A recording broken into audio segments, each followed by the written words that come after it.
my name is Heather Barron, and I am the coordinator for early childhood in Keller ISD, and I'm excited for this opportunity to interview for the coordinator of early childhood at Region 11.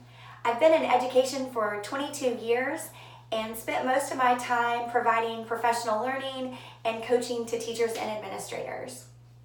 For the first prompt of coaching the teacher after her lesson with the read aloud, I would use the Jim Knight model, which is a cyclical process. It's basically a plan, do, study, act.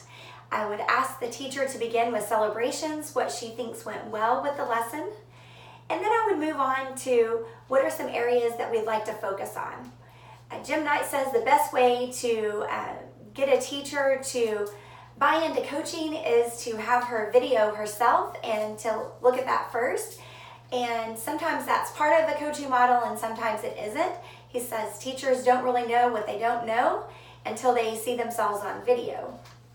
In this case, I would try to get the teacher to think about student engagement, and the purpose of early childhood programs is to get students to develop their language and their vocabulary.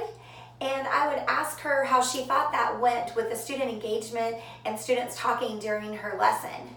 Hopefully I could guide her to see that only one student was answering each time she asked a question. And so I would introduce to her the strategy of talking partners. And that's also known as AB partners, milk and cookie partners, or even I like to call them PB&J partners. After I introduced that to her, I would talk to her about how using this strategy could increase student engagement by 100% because everyone at the time gets the chance to talk. I would walk her through the steps of using that strategy. I would model it with her. I would give her the opportunity if she wanted to see it on a video or go to another peer's classroom and see it in action. And then I would, even give her some pitfalls that she might encounter, how to practice that with non-content first, and how she should put the pictures and the names of students, partners next to the carpet, keep those partners the same throughout the year. And then in the end, I would schedule a meeting with her for a week later so that I could see it in action, whether it was with content or not content, and then I would debrief with her afterwards and we would start the process all over again. In my time as a trainer in many different aspects, I have learned through that experience and through research that there are several components that make professional learning very impactful to student success. One of the first things is being focused on content. In this case, it would be the pre-K guidelines, giving them a clear understanding of what they should be teaching in the classroom and how to do it.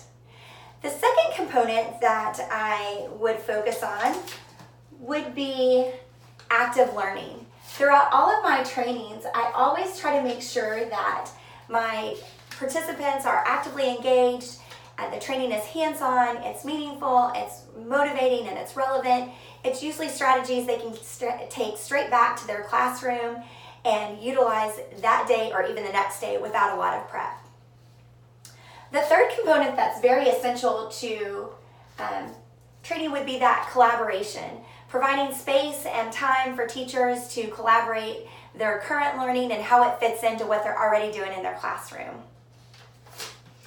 Then models and modeling has become a proven indicator of success for teacher change, giving teachers a clear vision of what best practices look like, providing them with sample lessons, videos, articles, and even observations.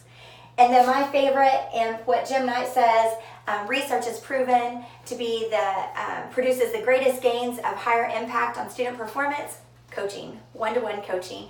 And that's just what we just went through with that first lesson, working one-on-one with a teacher to provide feedback. The sixth component that you need is feedback and reflection. You need to provide time for teachers to receive input, think about what they've been given, and give them time to make changes to their practice through reflection.